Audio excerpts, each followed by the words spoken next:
지난 7월 올림픽이 열렸던 프랑스 파리. 여러분 프랑스 파리 하면 딱 떠오르는 게 있으신가요? 어떤 분 그러시더라고요. 파리 바게트 이렇게 얘기하시던데. 물론 뭐 바게트가 프랑스의 주식이자 또 프랑스를 대표하는 빵이니까 뭐 틀린 대답은 아닙니다. 하지만 많은 사람이 프랑스 파리 하면 에펠탑을 떠올리죠. 에펠탑. 직접 보신 분도 아마 계실 텐데, 지금은 이 에펠탑이 파리의 관광 명소 랜드마크이지만 처음에는 많은 이 예술가와 시민들이 이 에펠탑 건설에 반대했다고 합니다. 왜냐, 저런 흉물스러운 쇳덩이를 저렇게 크게나 만들어 놓으면 이 파리의 어떤 아름다운 경치를 훼손한다, 다 망쳐버린다는 것이 반대의 이유였죠. 자, 근데 그런 숱한 반대에도 불구하고 에펠탑이 완성되었을 때 이 파리 시민들은 의외의 반응을 보였습니다. 여러분, 들어가면서 보고 나가면서 보고 또 보고 또 보고 맞죠? 그러다 보니까 이제 눈에 좀 익숙해진 거예요. 그러니까 괜찮네 라는 그런 반응을 보였다는 거죠. 그래서 지금은 이 프랑스 국민이 모두 에펠탑을 자랑스럽게 여기죠. 이처럼 처음에는 호감도가 낮았지만 계속 반복해서 보면 호감도가 높아지는 현상을 심리학에서는 에펠탑 효과라고 합니다. 한 남자가 짝사랑하는 여인에게 매일 편지를 썼습니다. 여인은 누구와 결혼했겠습니까? 집배원과 결혼을 했다고 합니다. 왜냐, 매일 보니까 이렇게 호감도가 높아져 가지고 결국은 결혼까지 하게 되었다. 그러니까 매번 보니까 집배원을 매일 보잖아요. 이제 그러다 보니까 결국은 그 집배원과 결혼을 하게 되었다라는 그런 얘기가 있습니다. 여러분, 예전에 우리 이 깍두기 형님들만 문신을 했어요, 맞죠? 깍두기 형님들만 문신을 했는데, 그래서 뭐 이 TV 보면 용이나 막 사자가 막 이렇게 막 휘감고 있고 막 그런 거 보면 막 혐오스럽잖아요. 자, 그런데 여러분, 지금은 이 문신, 타투에 대한 그런 사람들의 인식이 많이 달라졌습니다. 한때 금기시됐던 그 문신, 타투가 지금은 MZ세대의 어떤 패션의 아이템이 되었죠. 그래서 여러분, 길거리에서 문신한 사람들 찾아보기가 어렵지 않아요. 그리고 젊은이들의 거리에는 이 타투집이 즐비합니다. 그러니까 여러분, 계속 보니까 친숙해지는 에펠탑 효과로 여러분, 타투 시장 그 경제 규모가 2조 원을 넘었었어요. 2조 원을 넘었었어요. 자, 그런데 여러분, 뭐 문신이나 타투는 뭐 개성 그리고 뭐 예술로도 뭐 봐줄 수 있습니다. 뭐 문신한다고 뭐 요즘 뭐 그렇게 막 사람이 죽고 살고 가정이 막 해체되고 이런 일 없잖아요. 자, 그런데 문제는 뭐냐? 이렇게 보면서 익숙해지는 이 에펠탑 효과를 이용해서 반성경적이고 반사회적인 문화를 퍼뜨리는 그런 검은 세력이 있다는 걸 기억해야 합니다. 해마다 여러분, 전국 곳곳에서 이 성소수자의 인권과 문화 증진을 위한다는 명목으로 동성애 축제가 열려요. 서울에서 열리고 대구에서 열리고 전국 각지에서 열려요. 그럴 때마다 기독단체와 학부모들의 반대에도 아랑곳하지 않고 계속 동성애 축제를 해요. 여러분, 자꾸 보면 어떡합니까? 처음에는 굉장히 혐오스러운데 자꾸 보면 옛날 같은 거부감이 사라지는 이 사람들의 심리를 이용해요. 에펠탑 심리를 이 교모이 이용하고 있는 겁니다. 그래서 우리가 주의해야 할 것이 있어요. 그 검은 시도의 이면에는 하나님을 대적하고 영혼을 지옥으로 끌고 가는 그런 사단의 세력이 있다는 걸 기억해야 돼요. 여러분, 오늘 읽은 본문은 우리가 너무나도 잘 아는 그 유명한 이스라엘 백성의 출애굽 사건을 다루고 있습니다. 자, 출애굽을 두고 모세와 이 바로 간의 이 줄다리기가 계속되죠. 자, 모세가 말합니다. 바로 왕이여, 우리 백성을 바로 보내주소서. 그러니까 바로가 바로 대답하죠. 로랍니다. 안 돼 그럽니다. 아침 시간이라 잠깐이라고 제가 하여튼 뭐 웃긴 얘기를 합니다. 자, 여러분, 애굽에서 더럽고 힘들고 이 어려운 위험한 소위 말하는 3D 업종엔 누가 일했어요? 이 이스라엘에 노예였던 이 애굽의 노예인 이스라엘 백성들이 도맡아 있습니다. 자, 여러분, 바로가 이스라엘 노예로부터 얻는 그 엄청난 경제적 이득을 포기하고 그들을 순순히 보내줄 리가 없다는 거예요. 자, 그래서 하나님의 말씀에 불순종하는 애굽에 재앙이 임합니다. 재앙이. 10가지 재앙 아시죠? 주일학교 조금 잘 다니신 분들은 피게이파 악도금의 흑장, 저 옛날에 그렇게 외웠거든요. 여러 가지 10가지 재앙 다 여러분 아시잖아요. 자, 근데 여러분, 이 10가지 재앙은 애굽 사람이 섬기는 신에 대한 그런 심판입니다. 뿐만 아니라 바로와 그 배후에 있는 사탄이 얼마나 악한 존재인지를 잘 보여줘요. 여러분, 진짜 하나님이 살아계시고 하나님이 심판하신다는 걸 알면 한두 가지 재앙 내렸을 때 두 손 두 발 들고 항복 이래야 될 텐데 10가지 재앙이 다 지나갈 때까지 항복하지 않아요. 자, 물이 피가 되는 재앙, 그리고 온 땅의 개구리가 득실거리고요, 티끌이 이로 변하고, 그리고 온 땅의 파리떼가 들끓는 그런 재앙이 임합니다. 그 재앙 후에 바로가 모세와 아론을 부르지요. 그리고 이렇게 말합니다. 출애굽기 8장 25절입니다. 바로가 모세와 아론을 불러 이르되 너희는 가서 이 땅에서 너희 하나님께 제사를 드리라. 바로가 뭐라고 말합니까? 야, 귀찮고 힘든데 광야까지 갈 거 뭐 있냐? 이 땅에서 너희 하나님께 제사 지내라. 그렇게 회유하죠. 모세가 대답합니다. 출애굽기 8장 26절 27절입니다. 모세가 이르되 그리함은 부당하나이다. 우리가 우리 하나님 여호와께 제사를 드리는 것은 애굽 사람이 싫어하는 바인즉 우리가 만일 애굽 사람의 목전에서 제사를 드리면 그들이 그것을 미워하여 우리를 돌로 치지 아니하리까. 우리가 사흘길쯤 광야로 들어가서 우리 하나님 여호와께 제사를 드리되 우리에게 명령하시는 대로 하려 하나이다. 자, 모세는 하나님께서 명령하신 대로 애굽에서 나와서 어떻게 해요? 광야에서 제사 지내겠다. 우리가 사흘길쯤 광야로 들어가서 제사를 지내겠다라고 말합니다. 그러자 바로 또 이 바로가 절충안을 제시하죠. 출애굽기 8장 28절입니다. 바로가 이르되 내가 너희를 보내리니 너희가 너희의 하나님 여호와께 광야에서 제사를 드릴 것이나 너무 멀리 가지는 말라. 그런즉 너희는 나를 위하여 간구하라. 좋다. 그러면 광야로 가되 뭐 하지 말라? 너무 멀리 가지 말라는 거예요. 너무 멀리 가지 말라. 그러니까 이렇게 줄다리기를 하다가 더 이상의 진전이 없으니까 모세와 아론이 궁궐에서 나옵니다. 그리고 나서 이제 또 재앙이 계속되죠. 5번째부터 8번째 재앙이 이어지죠. 애굽의 가축들에게 전염병이 임합니다. 그리고 애굽 사람과 짐승에게 악성 종기가 나죠. 그리고 마른 하늘에서 우박이 떨어집니다. 자, 그래도 바로는 순종하지 않아요. 그래도 하나님의 말씀을 듣지 않습니다. 자, 내일이면 모든 이 메뚜기 떼가 이 우박에 살아남은 곡식을 다 먹어 치울 것입니다. 자, 메뚜기 재앙을 예고한 그 밤에 신하들이 바로를 찾아온 거예요. 찾아와서 바로지여 우리 이러다 다 죽습니다. 막 아우성을 치니까 신하들의 성화에 못 이긴 바로가 모세와 아론을 다시 부릅니다. 자, 그 내용이 오늘 읽은 본문이에요. 자, 오늘 본문 8절 봅니다. 모세와 아론을 바로에게로 다시 데려오니 바로가 그들에게 이르되 가서 너희의 하나님 여호와를 섬기라. 갈 자는 누구냐? 그러니까 바로가 막 짜증을 내면서 예배하러 갈 사람 누구냐? 그렇게 막 질문을 합니다. 호통을 치죠. 그러니까 모세가 대답하죠. 뭐라고요? 젊은 사람과 노인들, 우리의 아들과 딸, 우리의 양과 소가 다 갈 것입니다. 그렇게 대답을 하죠. 왜냐? 우리가 모두 여호와의 절기를 지켜야 하기 때문입니다라고 말한 거예요. 그러니까 이 모세의 말이 끝나기도 전에 이 바로가 엄포를 놓습니다. 엄포를 놓아요. 그 내용이 오늘 본문 10절 11절이에요.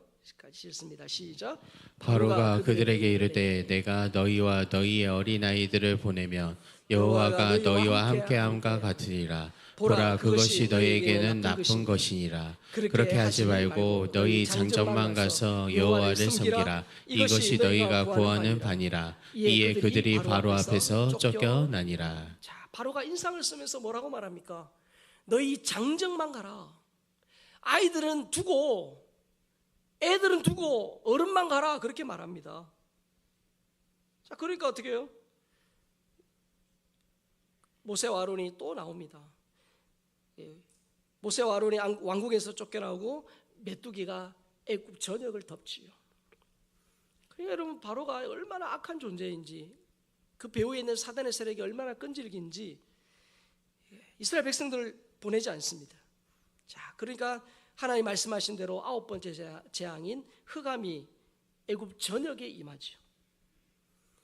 흑암의 사흘을 지낸 바로가 다시 모세를 부릅니다. 자, 그 내용이 출애굽기 10장 24절이에요. 같이 읽습니다. 시작. 바로가 모세를 불러서 이르되 너희는 가서 여호와를 섬기되 너희의 양과 소는 머물러 두고 너희 어린 것들은 너희와 함께 갈지니라. 자, 애들은 두고 가라던 바로가 이번에는 애들은 데려가되 양과 소는 애굽에 두고 가라, 그렇게 말합니다. 여러분, 지금 단계가 있지요. 이 땅에서 제사를 지내라. 광야로 가되 너무 멀리 가지 마라. 애들은 두고 어른들만 가라. 애들은 데려가되 양과 소는 두고 가라. 여러분, 이 바로의 완악함과 그 배후에 있는 이 사단의 교묘한 전략이 보이십니까? 여러분, 애굽의 노예에서 자유민이 되는데도 바로의 이 온갖 회유와 어떤 협박이 있었죠. 마찬가지예요.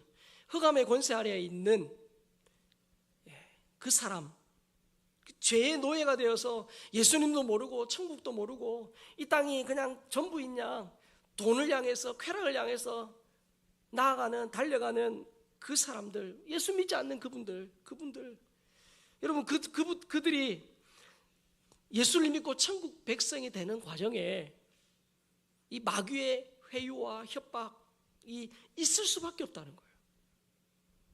생각해 보세요. 자기 손아귀에 있는 사람을 빼앗아 가려고 할 때 마귀가 가만히 있겠냐는 거예요. 여러분, 원래 우리 인간은 범죄하기 전에 아담과 하와는 하나님 품에 있었어요. 근데 마귀가 하나님 품에서 아담과 하와를 떼낸 거죠. 죄를 지음으로 유혹해서 떼낸 거예요. 그래서 마귀에게 빼앗긴 우리를 다시금 회복시키기 위해서 하나님의 백성 삼으시려고 예수님이 이 땅에 오셨잖아요. 그리고 예수님이 이 땅에 오셔서 십자가를 지심으로 그 예수를 믿을 때에 마귀의 손아귀에, 마귀의 품에 있고 마귀의 노예된 그들을 어떻게 하고 예수님께서 예수님 믿을 때에 그들을 다시금 그 죄의 권세 아래서, 죄의 노예에서 해방시켜 주시는 거예요. 그게 복음이잖아요. 근데 여러분, 그 마귀의 손아귀에 있는 사람이 예수를 믿고 하나님의 백성이 될 때 마치 바로가 이 이스라엘 백성들을 놓아주지 않기 위해서 그렇게 어떻게 해요? 이렇게 하라 하면서 끝내 놓아주지 않으려고 했던 것처럼 우리의 태신자들, 불신자들이 예수를 믿고 하나님의 자녀가 될 때 순순히 그들이 마귀가 내어놓지 않는다는 거예요. 그래서 여러분 어떻게 해야 돼요? 그래서 우리가 태신자를 위해서 기도하는 거예요. 그들의 영혼을 위해서 기도하는 거예요. 그 영혼을 붙들고 있는 악한 그 어둠의 세력들을 주께서 어떻게 해요? 결박해 달라고 기도하는 거예요. 그리고 이제 막 신앙생활 하신 분 계시잖아요. 이제 막 교회 오신 분들은 교회를 다니기 전에는 없었던 그런 어려움들이 교회를 다니면 생겨요. 교회를 다니기 전에는 전혀 없던 그런 갈등들이 교회를 다니면은 생겨요. 거기에 여러분, 그것 때문에 포기하시면 안 돼요. 끝까지 어떻게 해요? 사단이 붙들고 있기 때문에 그 회유와 협박과 그 갈등들을 어떻게 해요? 이겨내셔야 돼요. 이겨내면 어떻게 해요? 하나님의 백성으로 거듭나게 되는 거예요. 특히 여러분, 바로의 회유와 협박 중에서도 애들은 두고 어른들만 가라 하는 이 제안은요, 오늘날에도 마귀가 즐겨 쓰는 전략이에요. 제가 지난 2주간 동안 포괄적 차별금지법이 뭐냐, 왜 교회가, 기독교가 그렇게 결사반대하고 오늘도 전국에서 그리스도인들이 서울에 모이냐, 왜 그러냐, 제가 2번 말씀을 드렸어요. 혹이나 포괄적 차별금지법 뭐냐 모르면 홈페이지 들어가면 설교 다 올려져 있어요. 부족한 설교지만 여러분 들어보시고 그 설교에서 말하는 게 뭔지를 한번 보세요. 여러분, 동성애와 차별금지법의 직접적인 피해는요, 우리의 아들과 딸과 손자와 손녀예요. 왜냐, 지금 어른들은 여러분 동성애 나쁘다 다 알아요. 생각만 해도 밥맛이잖아요. 우리는 결혼은 생물학적으로 남자와 여자가 결혼한다는 걸 우리 다 알잖아요. 그런데 우리 자녀들은 그렇지 않아요. 왠지 아세요? 마귀가 동성 결혼을 미화하는 TV, 웹툰, 소셜미디어, 여러분 한번 들어가 보세요. 그 배우의 동성애를 미화하고 동성 결혼 합법화를 위해서 가는 초석이 다 깔려져 있어요. 그러니까 그걸 어떻게 해요? 너무 쉽게 받아들이고 거기에 대한 거부감이 없어요. 거부감이 점점 줄어들어요. 여러분, 이와 관련해서 충격적인 설문조사가 있었어요. 목회 데이터 연구소에서 청소년의 라이프 스타일 설문조사를 했습니다. 2023년 12월 28일부터 2024년 1월 3일까지 전국 청소년 700명을 대상으로 온라인으로 동성애 허용에 대한 인식조사를 했어요. 동성애 허용해도 되냐 안 되냐 인식조사를 했는데, 여러분 보세요. 표에서 청소년 52%가 허용해야 된다라고 말했어요. 저거 여러분 미국 얘기 아니에요. 우리나라 얘기예요. 그 밑에 표는 뭐냐, 학원보그마협의회에서 2022년 8월에 대학생 1000명에게 온라인으로 동일하게 동성 허용에 대한 인식조사를 했어요. 결과 대학생 1000명 중에 60%, 600명이 허용해야 된다, 인정해줘야 된다라고 답한 거예요. 그러니까 지금 우리나라 청소년 대학생 중에 5명, 6명은 동성애 허용해야 된다라고 말하는 거예요. 여러분, 애들은 두고 어른만 가라는 이 마귀의 전략이 유효하다는 거예요. 문화가 지금 그렇게 자꾸 바뀌어가는 거예요. 여러분, 마귀는 다음 세대가 없으면 미래도 없다는 걸 누구보다 잘 알아요. 그래서 자꾸 마귀는 애들은 두고 어른만 하라는 거예요. 여러분, 현재 포괄적 차별금지법이나 동성 결혼이 합법화된 나라는 손쓸 수 없는 상황이 되었어요. 제가 예를 들어 드릴게요. 미국의 캘리포니아주에서는 미성년자도 부모의 허락 없이 성전환 수술이 가능해요. 이미 입법화됐어요. 부모님 뭐라 하면 어떻게 해요? 차별금지법으로 부모도 처벌받습니다. 2026년부터 공립학교에 최소 1개 이상의 성중립 화장실 설치가 의무화돼요. 캘리포니아주예요. 이런 화장실이 생겨요. All gender restroom.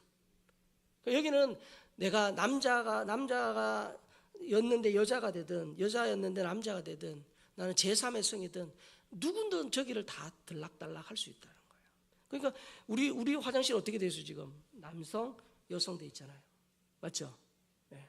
남성, 여성 돼 있는데 남자가 여성 화장실에 들어가고 여성이 남자 화장실에 들어가고 그러면 안 되잖아요. 근데 지금 그렇게 나눠졌는 이것도 차별이다. 그러니까 함께 다 같이 들어가서 할 수 있는 화장실을 공립학교에 1개 이상은 만들어라. 2026년도에부터 그렇게 하라는 거예요. 켄터키주에 티셔츠 제작 사업을 하는 블레인 앤더슨이라는 사람이 이 동성애 축제를 하면 그들도 어떻게 티셔츠를 입잖아요. 그러니까 제작 의뢰를 한 거예요. 나는 못한다. 그랬더니 그게 어떻게 해요? 그것 때문에 수많은 소송에 걸려가지고 고초를 겪었어요.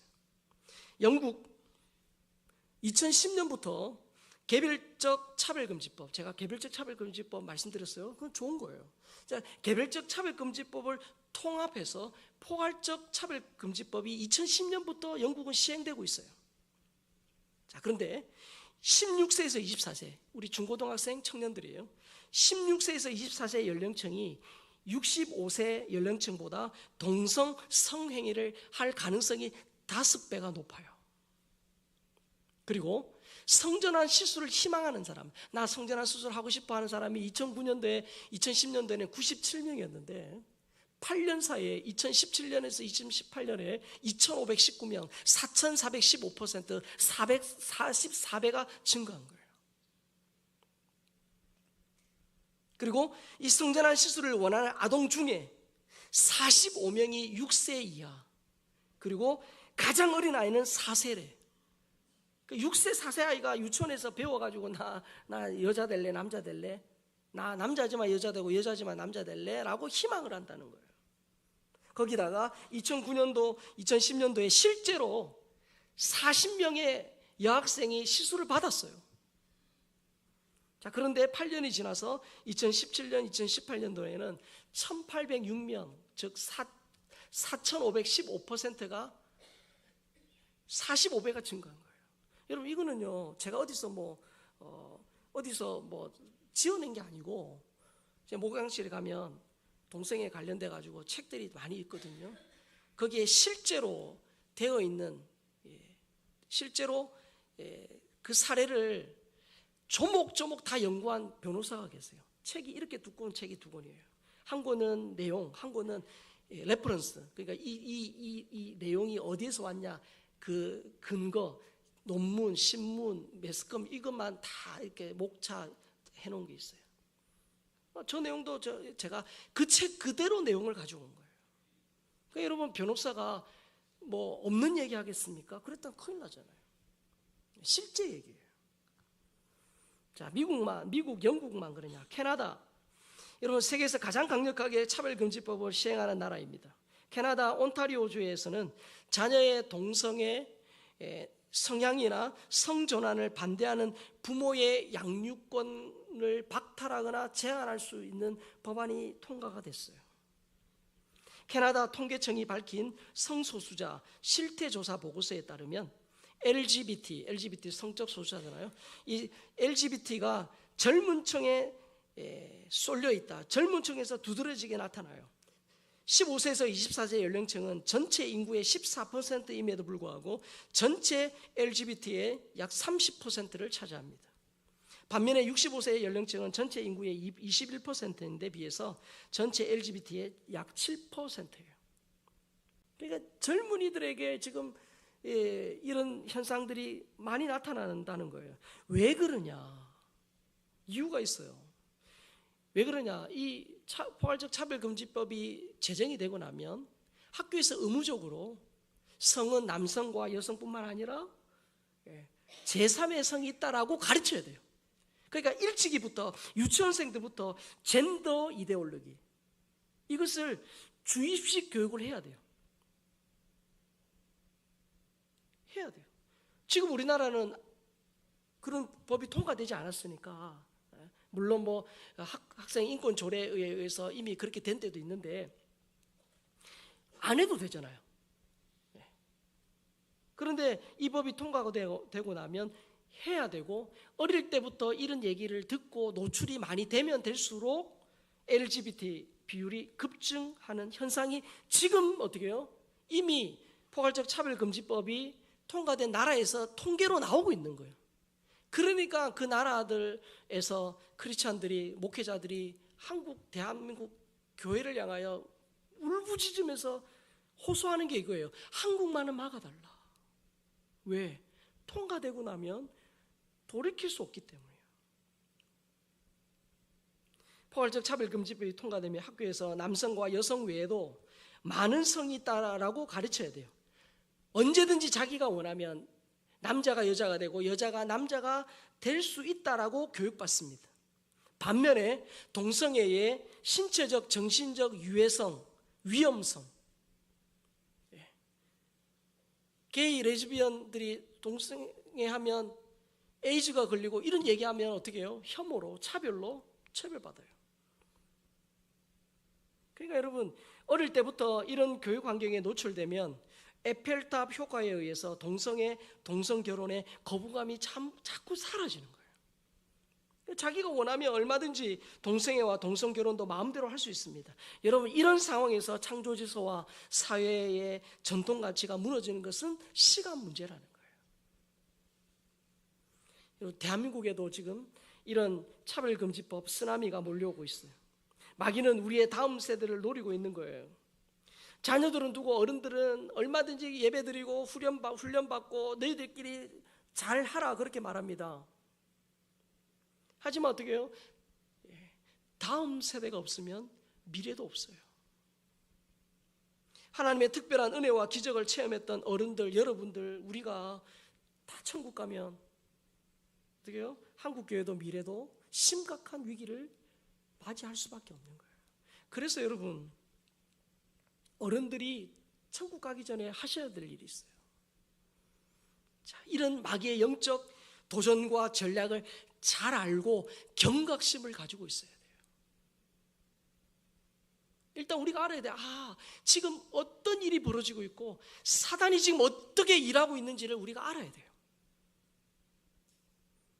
그리고 우리 주일학교 학생들을 양육하는 우리 영유치부, 유년부, 초등부, 중고등부, 우리 교사들 여러분 격려하시면서 그들이 잘할 수 있도록 더 힘을 쏟아주셔야 돼요. 왜? 교사들이 직접 그들과 맞닥뜨려 있기 때문에 그러하다는 것을 우리 교사들이 잘 인식하고 그들을 어떻게 말씀으로, 기도로 더 잘 양육할 수 있도록 응원하며 기도해 줘야 돼요. 심각한 영적 도전의 한가운데 있는 우리 이김 청년부, 청년들은 실제적으로 지금 경험하고 있는 거라서 그들을 위해서 어떻게 해요? 끊임없이 기도해 주셔야 돼요.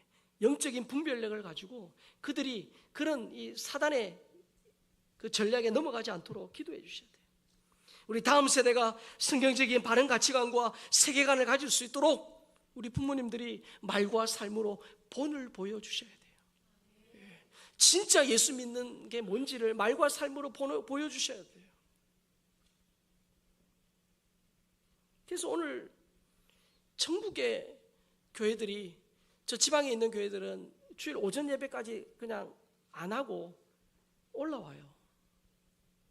왜 그래요? 심각한, 이전까지는 우리가 이전도 기도했지만 이 대법원에서 건강보험 피부양자 자격을 딱 주기 전과 이 후가 달라졌어요. 그래서 우리가 심각함을 가지고 그렇게 기도하는 거고, 오늘 올라오시면서 여러분 서명 다 하셨죠? 서명하셨죠? 우리가 서명을 하고 기도하고 합법적인 범위 내에서, 죄가 되지 않는 범위 내에서 어떻게 해요?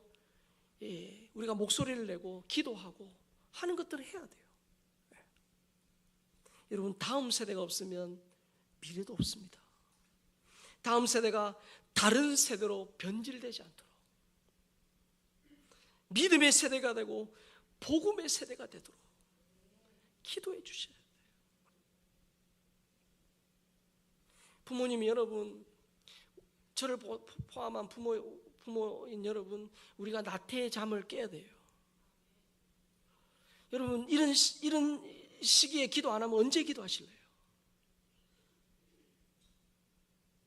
신앙의 선배 여러분, 우리 신앙의 후배들에게 진짜 영적인 유산을 남겨줄 수 있도록, 후배들에게 부끄럽지 않도록 영적인 허리띠를 졸라매고 다시금 기도의 자리, 은혜의 자리에 여러분 서야 돼요.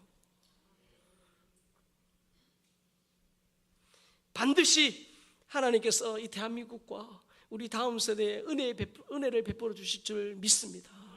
하나님이 우리 한국교회를 지금도 붙들고 계세요. 하나님께서 마귀와 영적 전쟁에서 우리를 위해 싸우실 것을 믿습니다. 우리가 그 하나님 붙들고 그 하나님 의지하고 기도하면서 지금 세상이 어떻게 돌아가는지를 우리가 깨닫고 영적으로 깨어 있어야 돼요. 하나님 반드시 이 마귀와 영적 전쟁에서 승리하게 하실 줄 믿습니다.